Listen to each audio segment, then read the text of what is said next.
Hello, hello, everyone. Welcome to this Instagram Live. I am so excited to talk about cultural responsiveness, the LGBTQ community. It is Pride Month. I am so excited to have Dr. AC Goldberg. He is one of the owners of Transplaning, and so I'm so excited to have him on here because it is Pride Month. And I personally have a lot of questions on how I can better serve the LGBTQ community in my practices. I know I don't know everything, so I really just wanted to bring AC on to help us out with that. Hey, Melanie, how are you? It's good to see you. Well, I'm so excited to have you on here. I'm so excited to see you again after ASHA last year. It was so awesome meeting you. I had a great time. You know what? You're a little laggy. I'm going to find another spot. I'm going to pause myself here. I'm going to find another Okay. spot. I'm not going to journey through my house with you because my kids are there. Let me join you again in a second, and you can let people know what we're going to be talking about in a sec. Yes, I'm so excited. Okay, so while we wait for AC to come back, AC, I got to meet him at ASHA of 2021. We were in Washington, D.C., and so I got to meet him, and we just collabed also with Jordan, JRC, the SLP, and just talked about different ways that we can bring more cultural responsiveness to our practices. So this is why I have him on. Some things that we will talk about. Well, the biggest thing for me personally is pronouns. Really, we are taught to teach pronouns just as they've always been taught. But unfortunately, the status quo of education when it comes to all cultures, really, they're outdated. So we want to make sure that we're being inclusive in our culturally responsive treatment, intervention, and especially our research. There's just not a lot of research when it comes to LGBTQ populations. So I'm so excited to have AC on so he can really just give us some more insight on it. Also, we're so excited that AC has launched Credit Institute, and that's a cultural responsiveness platform that will allow speech pathologists and anyone who wants to know how to be a cultural responsive SLP to get CEUs while learning how to be a culturally responsive SLP. So we're going to talk a little bit about that too and the mastermind behind it. Okay, he's calling me. Okay, that's way better. Awesome. In my 9.5-year-old's room, I just kicked him out. So, Okay. but it's quiet in here. So.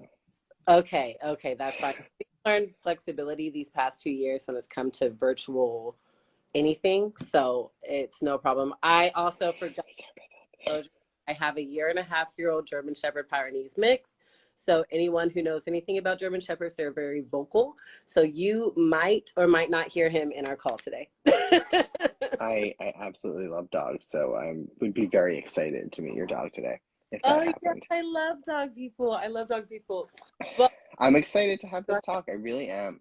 I'm excited to work with you more and know you more and to kind of bring this topic to light because, intersectional allyship and cultural responsiveness are things that are just so vital to all of us as humans, but definitely as providers, we have to be mindful of the people that we're serving. So I know you've got some things lined up we were going to talk about, but I'm sorry that I was laggy. My name is AC Goldberg. My pronouns are he, him, and his. You can find me on Instagram at Transplaining and at Credits Institute. and AC, I was just telling them a little bit about credit. So I told them we'll be diving into that towards the end of our conversation. Nice. Okay. But thank you for introducing yourself. Can you tell us a little bit about your why and just your background in the field? I'm a primarily pediatric speech language pathologist, and I worked in a school setting for the majority of my career. I've also had a private practice focusing in gender affirming voice care. In the last few years, I've gone in the direction of wanting to provide continuing education because I felt very much in my experiences with providers, I wasn't being met with people who understood my needs at all. And realizing that's an intersectional issue, I thought, there would kind of be no better way to address this than to maybe shift my focus in the field from providing direct services a little bit and educate people in how to provide services and, in a more sort of holistic manner toward the person that is receiving the service from you. And the only way to do that is from a broad lens of opening your mind and learning about other people. And I've experienced a lot of discrimination as a trans person, not just in our field, but, you know, in general hostile situations. And I have the immense privilege of being white and the immense privilege of being cis assumed, which means people can't tell that I'm trans by looking at me. And that just, you know, I've walked, you know, in my life without the privilege of being cis assumed. I've walked in my life with the assumption of being female. I've never lived in someone else's skin tone, and, you know, I've never been another race. I wouldn't know what that's like from a person. There we are. I have to learn that. And I think it's really important that we all just kind of say, oh, you know, these are things that we have to learn directly, that we can't just, it's, you know, the whole like everyone is human. Like, that's very true, but it's a thought trap that people fall into, because everyone is human and everyone has unique experiences. Right. Right. In addition to being human, I'm sure that even just that intro, AC, was really healing for a lot of people. We definitely will also get into maybe some of your experiences, so really just overall what you know about discrimination, even in our field, sadly. I did want you to just give us a brief explanation of Transplaning. That's an amazing platform. Other people in the community, in our field, and also outside of our field. So can you tell us a little bit about that?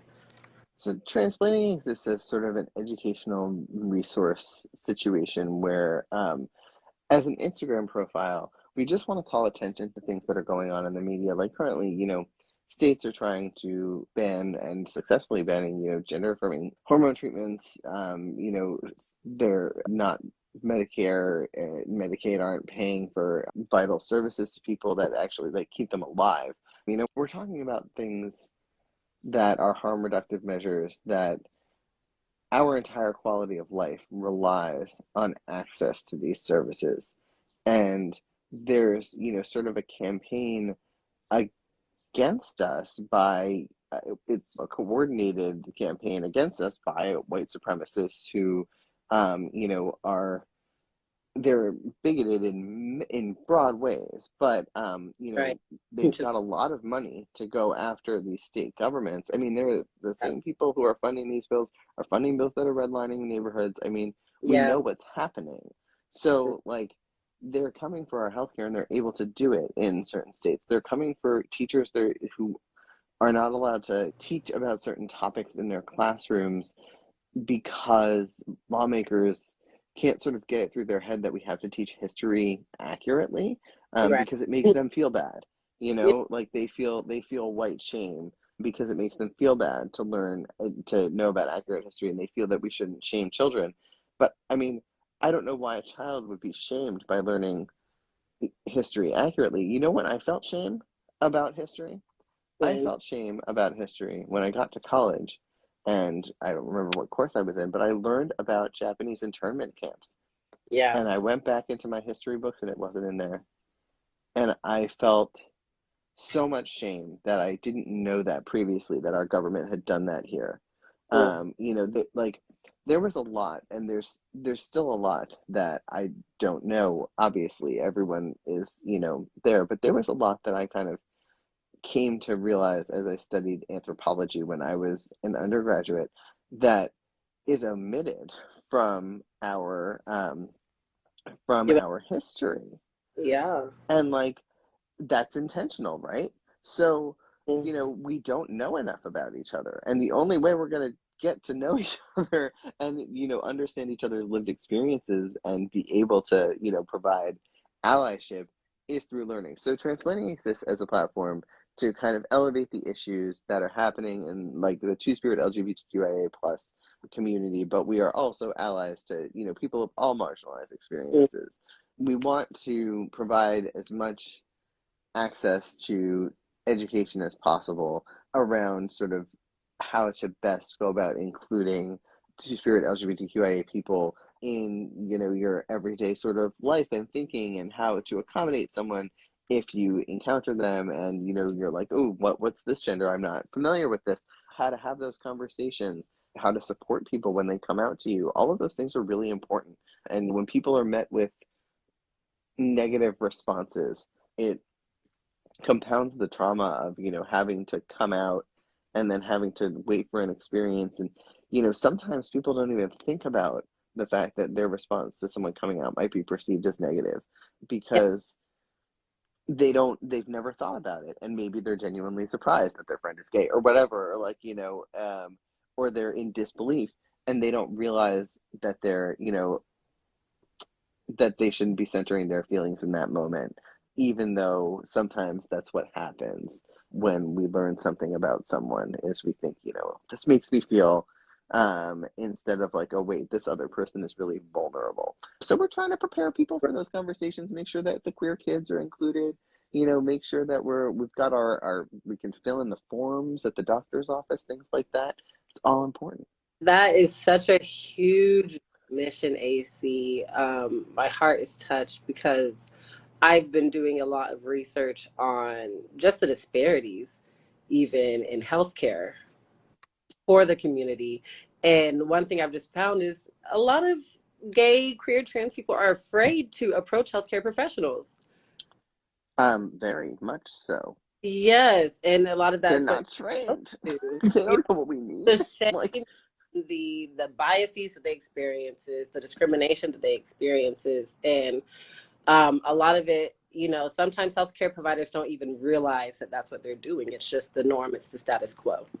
absolutely. I mean, and that's just those experiences are compounded with other issues that come up in the doctor's office, like, historical racism, just Yeah, in medicine in general, I mean, or phobia, doctors, like, it's, there yeah, are so many disparities that we need to be aware of that, they give people medical trauma, and then that intensifies the disparities by making them less likely to seek care for something that's, an acute or chronic issue, because they're not wanting to deal with that interaction. They're not wanting to deal with, I mean, even front desk staff can be a problem. They're not wanting to go through all that. It's too much mentally, like, okay, so they'll deal with a little bit of pain and they don't realize that they've got a serious health issue going on.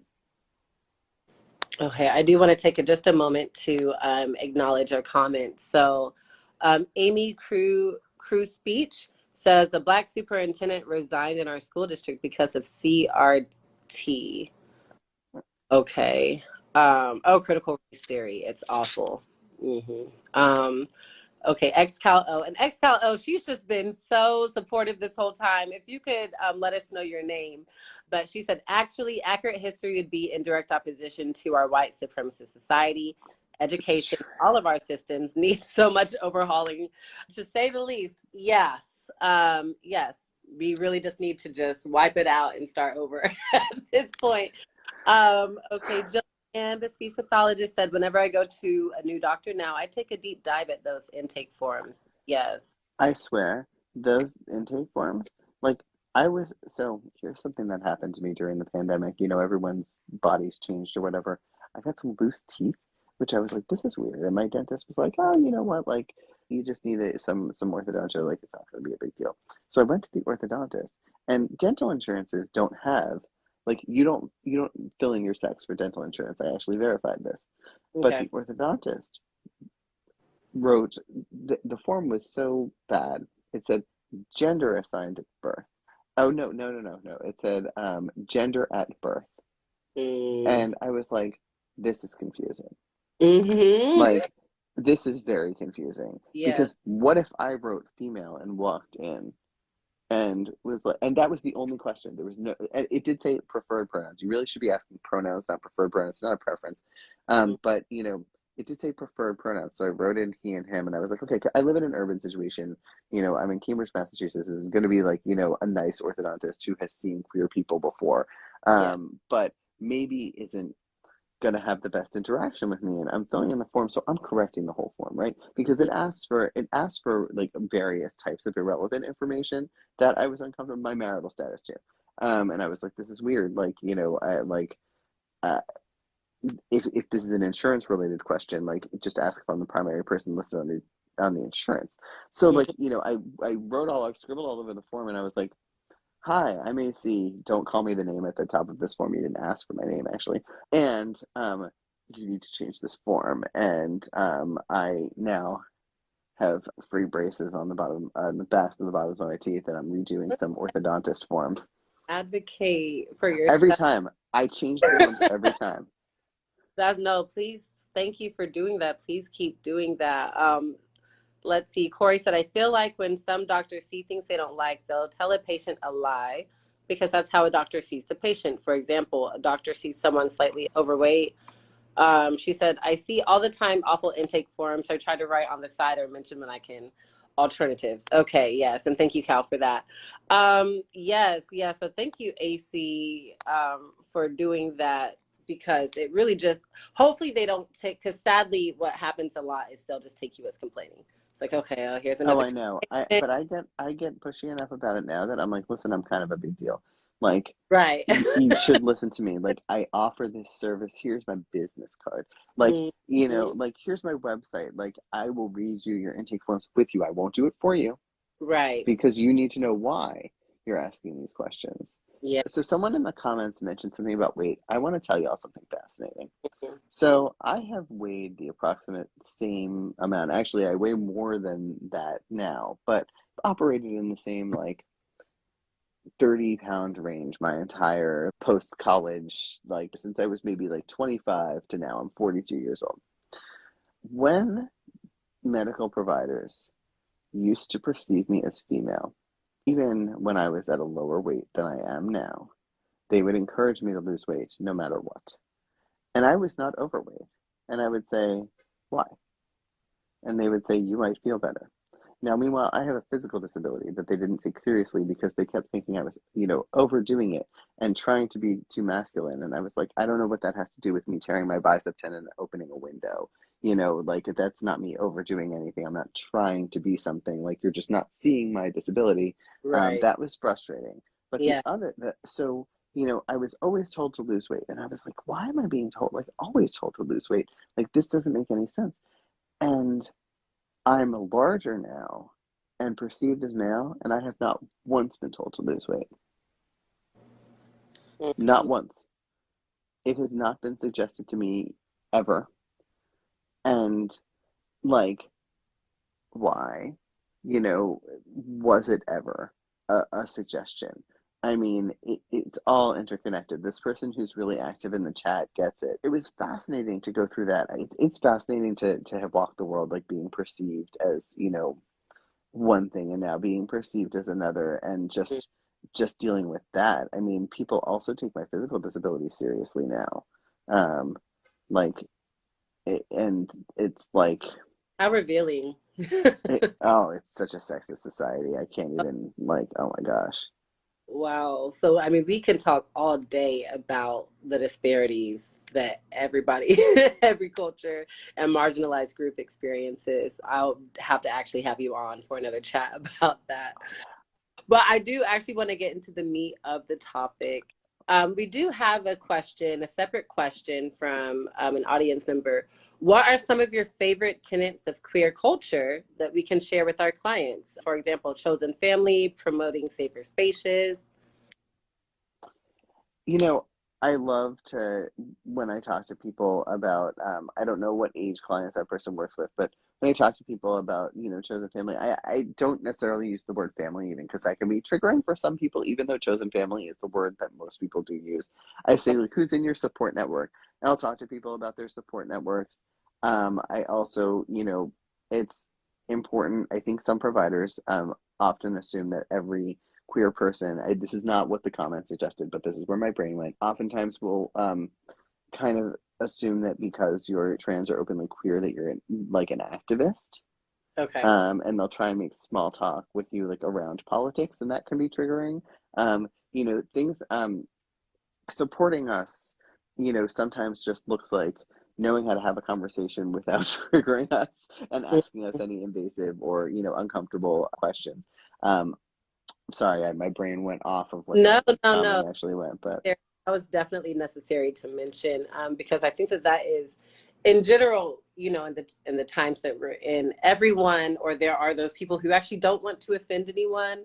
And so sometimes it can actually get quite awkward when you're trying not to offend someone. You're actually trying to be non-ableist. So can you actually talk a little bit about that briefly, just in general, because that's even something that I do experience too. So, you know, it actually causes a break in communication with people. Yeah, it does. I mean, well, what winds up happening when, you know, someone accidentally says something to you like, you know, oh, like, are you having a good Pride Month or something, like, you know, it's just like we don't all want to talk about that. We're at the doctor, you know, because our knee is swollen, and you know, like sticking to topics like weekend plans or like where'd you get these shoes, like something tangible. If you've got to make small talk, you know, kind of away from the issue, which oftentimes as speech language pathologists, our whole rapport is built on that small talk. So knowing how to sort of angle that so that you're not accidentally offending someone or outing someone, or you know, saying something confusing is really important, because when that does happen and our guard goes up, then that rapport building, like, it either takes a hit, never can progress, or it's slower to rebuild it, because then you have to just spend time educating the person, and that's so aggravating to have to educate your providers when you're just there to seek care. So you have already talked a lot about your experience, which thank you for that. But is there anything that's just the most shocking that you've experienced when it's come to our field in treating LGBTQ populations? Yes, I mean, I Okay, don't understand all the drama about pronouns. Why don't we talk about yeah, pronouns during so this? let's reel it Like, into pronouns. let's reel it into pronouns, because like, you know, people there are wonderful, I mean, Bjorn Speech and Western and is doing great work with them, and like, you know, and I know that there are other large and small people, like businesses making inclusive materials, but like there are still some materials that are out there that I think it's really important that everyone do an intersectional materials audit. Like at a certain point, like you know, I know you can't replace all your materials all the time. Like sometimes you just have to draw over things. Like you know, the super skinny like women. This is the waist between my palms. The super skinny women, I always kind of like colored around them. Sometimes you just have to like alter your materials a little bit so that there's some sort of diversity there if you can't afford new materials. But if you can, I would really suggest that you get some that teach pronouns the right way, because, you know, what's really important is that you learn that a pronoun goes with a person. So as you teach pronouns and you're teaching someone how to use pronouns, you're teaching, you know, this is Melanie, her pronouns are she and her. She's driving, she's sleeping. I hope they're not doing that too at the same time. And you know, it's important that when we're teaching pronouns, we're teaching that this matches to the person. It's even important, you know, for aphasia therapy, because if you think about it, the way that traditional pronoun materials are broken down, it's just a coding activity. Like, oh, I'm going to map this to male construct and put, you know, it in the he box. I'm going to match this to female construct and put this in the she box. It's not a language activity. It's a coding activity. And when we think about that, even, you know, in terms of people who have aphasia or acquired brain injuries, that's an extra brain jump, right? Right. I already have to memorize your name. I can memorize your pronoun. I don't have to leave my language center, map you to social construct of woman, retrieve a pronoun, bring it back out. Like that's more work for your actual brain than just learning someone's pronouns. You know, the more that we kind of have materials that go along and teach someone's name and pronouns at the same time, the more normal it will be for everyone to just learn people's names and pronouns instead of making the assumption that they know what someone's pronouns are by looking at them, which is an assumption that's harmful, because you can't always tell what someone's pronouns are by looking at them. And you definitely shouldn't only ask people whose pronouns you can't tell. You should be asking everyone what their pronouns are. And that's important. Those are important conversations. And you can have them with kids, like very easily. Kids know their pronouns. They do. Well, just speaking of children, because we do have a lot of pediatric speech therapists here, Haley Allen and myself actually want to thank you so much for the aphasia reference, because our minds are just school age. So, I mean, Mine too, but I've been thinking about that lately. That is really scientific. And, you know, just like I was telling them before you got back on, is that there's really not a lot of science about this. So what Corey had to say was, I've been told to change my name to match my pronouns so many times. If I want to use he, they, someone told me to change Corey to Alex because they think it sounds more like a he, they name. There's no such thing as a he, they name. I mean, like, what? Yeah. I'm sorry that you get that feedback. Excuse. You should have whichever name you want to have. Yeah. I know you. You should use whichever name you want to use, and I Oh. support it, like, with my full self. Oh, yes, and I support too, Corey. I support too. That is very cringy. And like, if that's not the name that you land on permanently, that's also cool. Like, you got to try out a bunch before you know what feels right to you. Yeah. You do. There's like this small friend contingent of mine that still calls me Ace, which is uncomfortable for me. But like, it's hard for them to undo it, and I don't like that one. Um, This is Corey saying, "Uh-oh, AC remembers me." Okay. So, uh-oh. thank you for that. So, someone did mention explicit teaching. Cal mentioned explicit teaching, so thank you because that's been a huge question. What are some other specific ways that SLPs and service providers can be culture responsive and even inclusive in our speech and language treatment? There are so many ways. There are endless ways, but I think that one of the best ways we just talked about, which is, talking about your pronouns and doing a materials audit, is also just having representation in your materials, in the things that you read, in the things that you have around, in your visuals, making sure that you show people of all races and family structures and genders. I mean, not just sort of having like a stick figure, girl, stick figure boy, making sure that there's representation in, literature, especially, pediatric speech pathologists. I mean, we use books so much. Right. And there are so many good books with such great representation. Teaching Outside the Binary has this library. Y'all should go and look at it. So it's teachingoutsidethebinary.com, and they do every year a slideshow of like thousands and thousands and thousands of books. And they review each one, and they tell you what the topic is, what the age range is.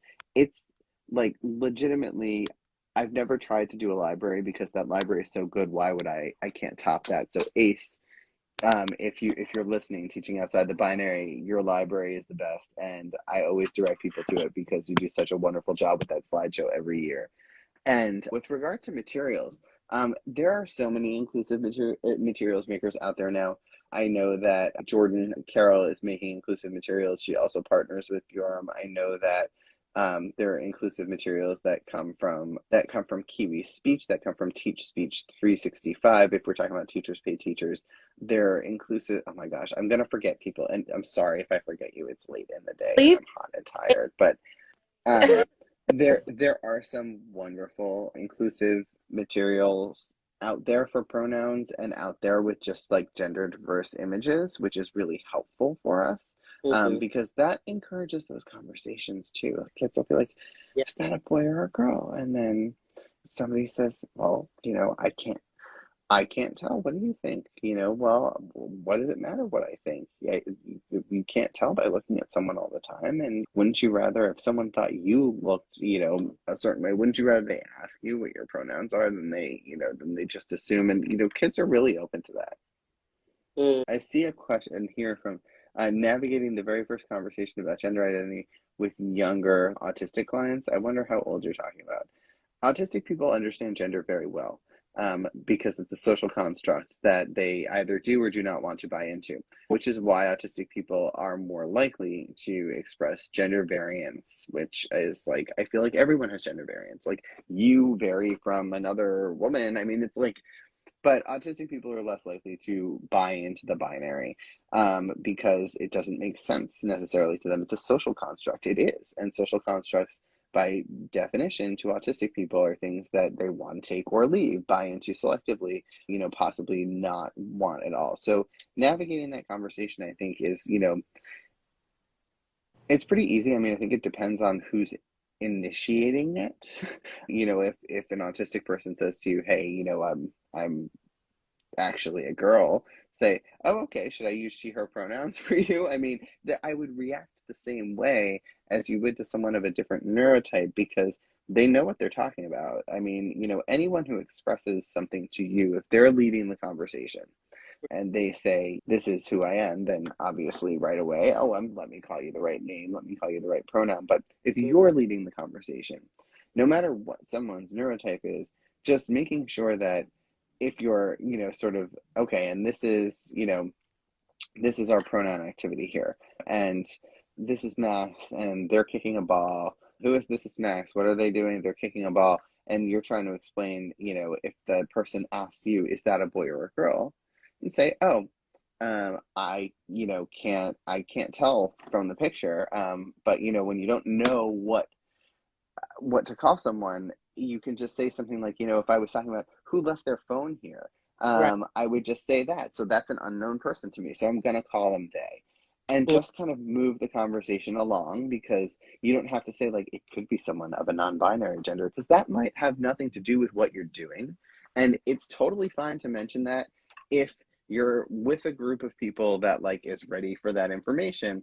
But if you're, like, in the middle of something else, you don't have to center that at all times. Just like, oh, I can't tell. When you can't tell, here's what to say. And you don't have to, like, launch into an explanation of, like, every gender that's ever existed. You don't. Like, it's not necessary, because it's more, it's more simple than that, really, when you're running those activities. Yes, and thank you for that. Okay, so as Corey said, I think that sex ed is something that should be changed. A lot of teachers who have taught that, I always hear a boy, a girl get married, then have a child. Yes, just the normative status quo of things, when that really isn't the norm. We know that we have a whole bunch of different types of marriages. So yeah, so thank you for that, AC. So And I do not want to keep you long. I know that it's late in Massachusetts, but I know my kids need bedtime, but they're probably so excited because they're watching this movie called Yes Day, where the parents say yes to everything. And, like, that's going to bite me in the butt. yeah, did you tell them not to? We'll see. Keep me updated with that. So I wanted to talk about intersexual allyship. That's something that's not typically talked about, mentioned, but I do hear you talking about it a lot and experiencing you practice it. So can you talk a bit about what intersectional allyship is and how we can practice it in the field? So, the way I see it, like, I have a lot more in common with Melanie, probably, but I don't know, because I don't know her lived experience. But, it's funny because this is an assumption. But I have an assumption that our life experiences are more similar than mine are to white cis person, because she has navigated, I mean, I know that she has navigated, like, medical, and I'm sure, like, I don't know anything. What's funny is that Melanie and I barely know each other personally, but we know each other in this realm. But Yeah. I'm sure that you've navigated discrimination at the doctor. I'm sure that you've navigated difficulty advocating for what you need in medical situations and educational situations, just in general, in, like, service situations, like, like, having people ignore you when you walk in, or look at you like you don't belong there in the space. Like, Mhm. I understand that experience. And I think it's very important that we all take a step back, and all of us who do have those experiences realize that, like, sure, it's a completely different thing. I'm trans, you're black. People can't tell I'm trans. People can always tell you're black. Like, I have a lot of privilege in that situation. I'm not asserting that they're the same, but I am saying that we share this commonality where we've experienced a system that isn't built for us. We've experienced a system that was built in order to, oppress us, both of us, in different ways. Mhm. And in order to build systems that actually work for us intersectionally, we have to work together. We have to know each other's stories. We have to understand each other's healthcare disparities, because you know what I want? I want my PCP to be a black woman, Mhm. not a white man, Mhm. because I want to be looking at someone who understands issues in access and healthcare. I want someone who understands the lived experience to be my provider. And if you're not someone who understands lived experience, I mean, we all walk our different lives, and I understand that I would never shame anyone for being who they are. I mean, you can't help sort of the hand you're dealt. And if you are, able-bodied, cishet white, and you come from sort of a relatively unscathed background, and this isn't meant to make you feel guilty, because that's not what this education is about. It's Right. about how to make people who don't understand those experiences find them accessible. And the only way that we can help people access these experiences is to work together, because you have a community that maybe doesn't have access to someone like me. I have a community that maybe doesn't have access to someone like you, and we all need to learn about each other so that we can become better providers and better humans, obviously. But to me, that just means taking the time to invest in the learning, and that's what the Credits Institute is all about. And that class, do you want to talk about that class? I'm so excited about Yeah, that class. I'm so excited. Now let's get ready. I've been saving the best for last. So tell us a bit about credit. I'm so excited that you brought credit to me, because there is just simply not a platform that has culturally responsive CEU webinars just in one place. So I want to hear you talk about it and tell our audience a bit about that. So credit, I am very excited about it.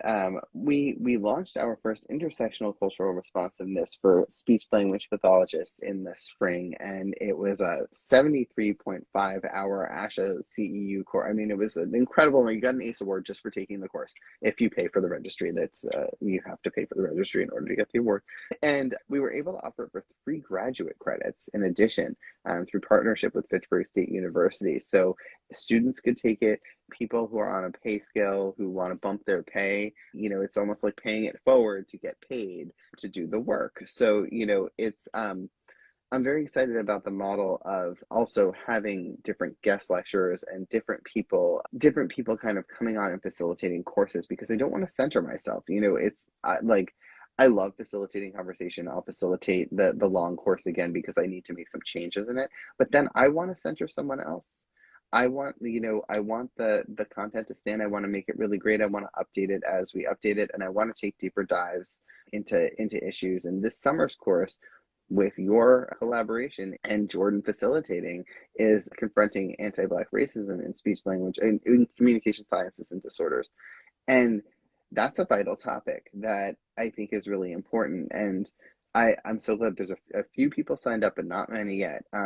That is going to be offered for 1 graduate credit, and it's 3.65 ASHA CEU. So that's your whole few years. So if you're ready to recertify right now, you can. We have scholarships available and minimal financial gatekeeping. If you're not doing okay financially, I've been there. Just let me know.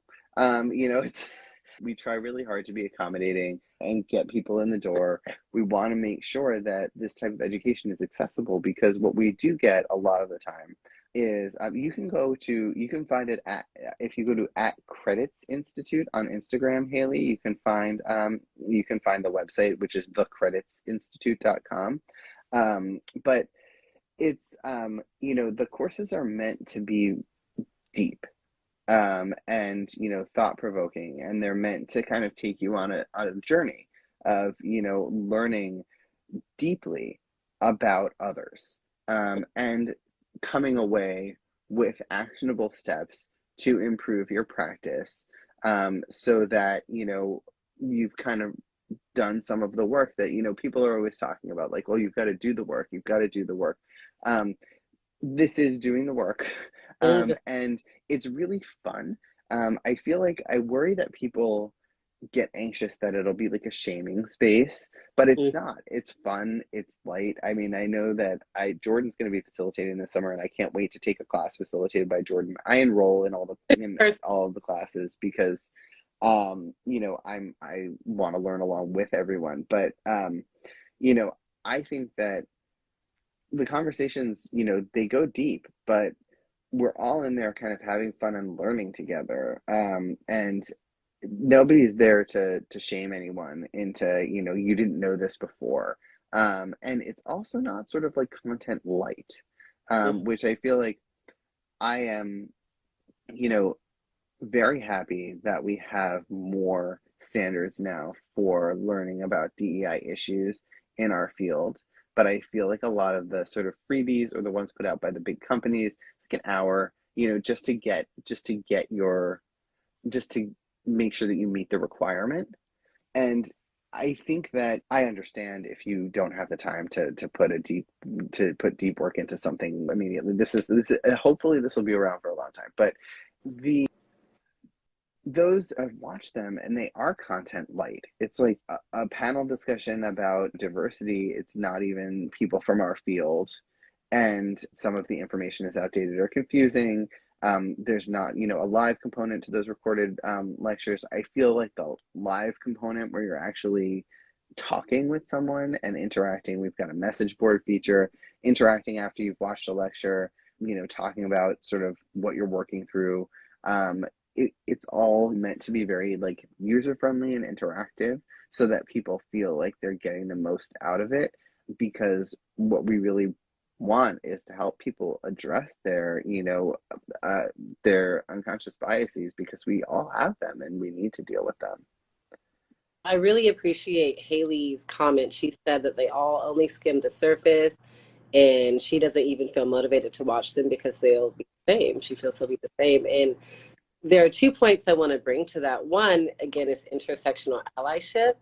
And also the beauty of credit is just that a lot of our conversations are about people who have experienced this. So for example, Jordan is talking about anti-racism because Jordan has experienced racism.